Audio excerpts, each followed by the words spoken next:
Hi guys, welcome to Bhanu's window. ఈరోజు మనము కందగడ్డతో పులుసు ఎలా చేసుకోవాలో చూద్దామండి. నేను ఒక పెద్ద కందగడ్డ తీసుకున్నాను. దానికి ఏంటంటే మొలకలాగా వచ్చేసింది. యాక్చువల్లీ ఇది ఒక 3-4 మంత్స్ నేను అలాగే పెట్టేశాను అనమాట. మనకి ఎంత పాతది అవుతే అందులో అంత న్యూట్రియంట్ వాల్యూస్ డబుల్ అవుతూ ఉంటాయి అన్నమాట. సో పాత కందగడ్డ అనేది చాలా మంచిది. దురద కూడా చాలా తక్కువగానే ఉంటుంది ఇది కట్ చేసేటప్పుడు. నేను మాత్రం కొంచెం ఆయిల్ పూసుకున్నాను చేతికి. ఆయిల్ పూసుకొని కట్ చేస్తే మనకేంటంటే ఒకవేళ అంటినా కానీ మనకు జిగురు అంటినా కానీ మనకేం దురద పెట్టదనమాట. కందగడ్డ కొంచెం కట్ చేయడానికి హార్డ్గానే ఉంటుంది, చూసి కట్ చేసుకోవాలి, లేకపోతే స్లిప్ అవుతూ ఉంటుంది. సో ఈ సైజెస్ లాగా మనం కట్ చేసుకుందాము. దీనిపైన ఉన్న పొట్టును కూడా మనము చాక్తోటే కట్ చేసుకోవాలి. ఎందుకంటే మన మామూలుగా పీలర్తో అలాగా ఇది రాదు, ఎందుకంటే హార్డ్గా ఉంటుంది కొంచెము పొట్టు అనేది. సో మనము చాకుతోటే దీన్ని పొట్టు కూడా ఇలా తీసేసేయాలి. ఈ కందగడ్డ హెల్త్కి కూడా చాలా మంచిదండి. Omega 3 fatty acids, antioxidants, అలాగే ఫైబర్ కూడా ఉంటుంది.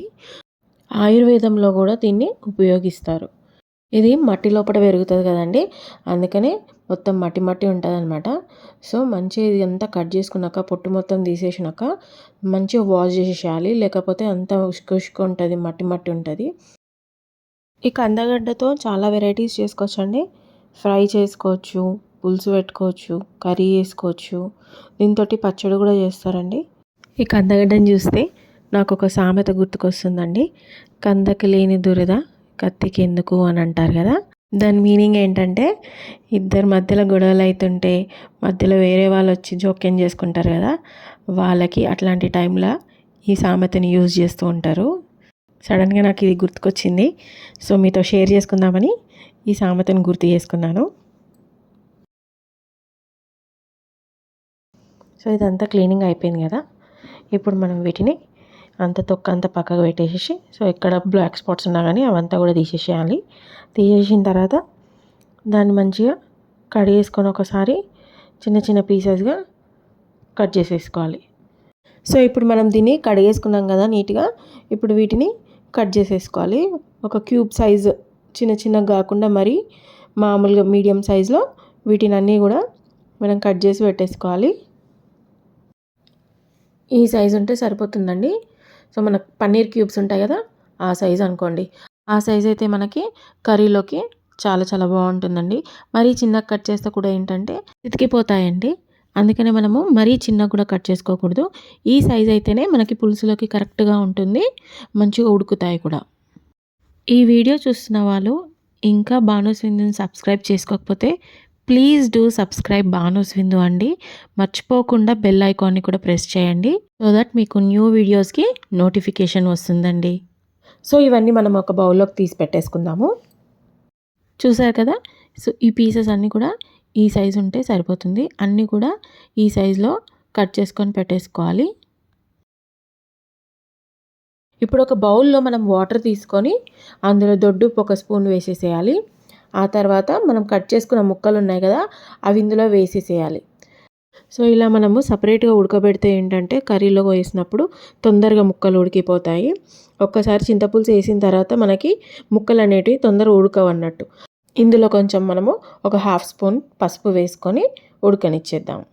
సో ఈ ప్రాసెస్ అవుతుండగా మనం కర్రీకి ఏం కావాలో అవి తీసేసుకుందాము. సో నేను ఒక చిన్న నిమ్మకాయ అంత సైజ్ చింతపండు తీసుకున్నాను. నేను తీసుకున్న పీసెస్ క్వాంటిటీకి ఈ చింతపండు అయితే సరిపోతుంది పులుపు. ఇందులో నీళ్ళు పోసేసి నానబెట్టేసి ఒక 10 మినిట్స్ పక్కన పెట్టేద్దామండి. కర్రీ కోసం నేను ఒక పెద్ద ఆనియన్ చిన్న చిన్న కట్ చేసి పెట్టుకున్నాను, అలాగే 3 టొమాటోస్ కట్ చేసి పెట్టేసుకున్నాను. సో ఇప్పుడు ఇది బాయిల్ అయినట్టేనండి. ఇప్పుడు ఒక్కసారి ఇది బాయిల్ అయిందా లేదా చెక్ చేద్దాము. ఏదైనా నైఫ్ తీసుకొని ఇట్లా ప్రెస్ చేస్తే అది స్మాష్ అయింది కదా, సో ఉడికినట్టేనండి. ఇప్పుడు ఒక బౌల్ తీసుకొని అందులో ఒక 3 to 4 table spoons of oil వేసేసుకోవాలి. దీనికి నేను నువ్వుల నూనె తీసుకున్నానండి. నువ్వుల నూనె తీసుకుంటే పులుసులకు కానీ అలాంటి వాటి కర్రీస్కి చాలా చాలా టేస్టీగా వస్తాయి కర్రీస్. మీరు కూడా నువ్వుల నూనెతో ట్రై చేయండి, చాలా చాలా బాగుంటుంది. సో నూనె వేడెక్కిన తర్వాత 1/2 స్పూన్ మెంతులు వేసుకున్నాను. ఆ తర్వాత ఒక 1/2 స్పూన్ ఆవాలు వేసుకున్నాను. ఆ తర్వాత ఒక 1/2 స్పూన్ జీలకర్ర. సో ఇవి చిటపటలాడిన తర్వాత మనం కట్ చేసి పెట్టుకున్న ఆనియన్స్ ఉన్నాయి కదండి, అవి ఇప్పుడు యాడ్ చేసేసేయాలి. సో ఆనియన్స్ కూడా మనం చిన్న చిన్న కట్ చేసుకుంటే ఏంటంటే గ్రేవీ మంచిగా వస్తుంది. సో ఇవి ఒక్కసారి కలిపేసుకోవాలి. సో ఈ ఆనియన్స్ ట్రాన్స్పరెన్సీ వచ్చేంత వరకు మనము కలుపుకుందామండి. ఆ తర్వాత కొన్ని కరివేపాకు రెబ్బలు తీసుకొని వేసేసుకోవాలి. అల్లం వెల్లుల్లి ముద్ద అప్పటికప్పుడు దంచి వేసుకుంటే చాలా టేస్ట్ ఉంటుందండి. ఆ తర్వాత ఒక 1/2 స్పూన్ పసుపు.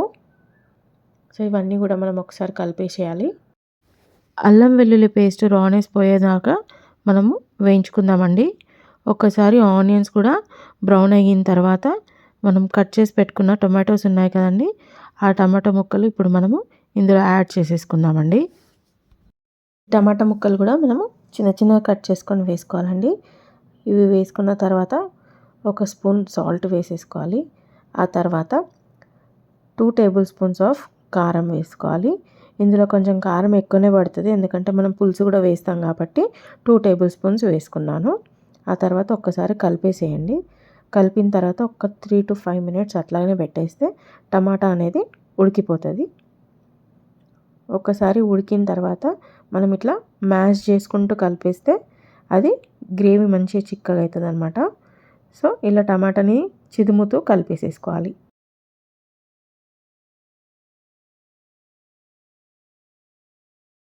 ఇప్పుడు మనము చింతపండు రసాన్ని ఇందులో యాడ్ చేసుకుందామండి. సో ఇదంతా కూడా వేసేసి ఒక్కసారిగా మనం కలిపేసుకోవాలి. పులుసు వేసిన తర్వాత ఒక 5 to 7 మినిట్స్ ఉడికిన తర్వాత ఇప్పుడు ఇందులో మనము ఆల్రెడీ ఉడకబెట్టుకున్న పీసెస్ ఉన్నాయి కదండి, కందగడ్డ పీసెస్. సో ఇవి యాడ్ చేసేసుకుందామండి. ఇవి యాడ్ చేసుకున్నాక సరిపడా నీళ్ళు పోసేసుకోవాలి. ముక్కలు మునిగేంత వరకు మనం వాటర్ పోసేసుకొని బాయిల్ అవ్వనిద్దామండి. ఏ వెజిటేబుల్స్కైనా కానీ ముక్కలు మునిగేంత వరకు వాటర్ పోస్తే కరెక్ట్గా ఉడుకుతాయండి. సో ఇప్పుడు మనము వాటర్ పోసేసుకున్న తర్వాత ఒక్క 5 to 6 మినిట్స్ మూత పెట్టేసి ఉడకనిద్దాము. సో ఇప్పుడు ఇందులో ఒక 1/2 స్పూన్ ధనియాల పొడి వేసుకోవాలి.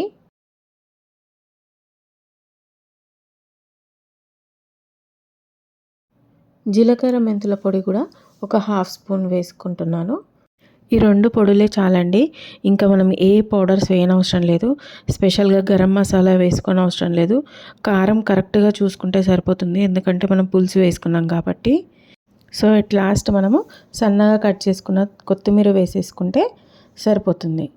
సో ఒక్కసారి కొత్తిమీర వేసుకున్నాక కలిపేసుకుందాం. చూసారు కదా కర్రీ కన్సిస్టెన్సీ ఇలా ఉంటే సరిపోతుందండి. పులుసు రెడీ అయిపోయినట్టే. ముక్క ఉడికిందా లేదా ఒక్కసారి ఇట్లా స్మాష్ చేసి చూద్దాము. ఈజీగా వచ్చేసింది. సో ఉడికిపోయినట్టే. వేడి వేడి అన్నంలోకి కానీ చపాతీలోకి కానీ చాలా బాగుంటుంది. మీరు కూడా ట్రై చేసి కామెంట్ చేయండి.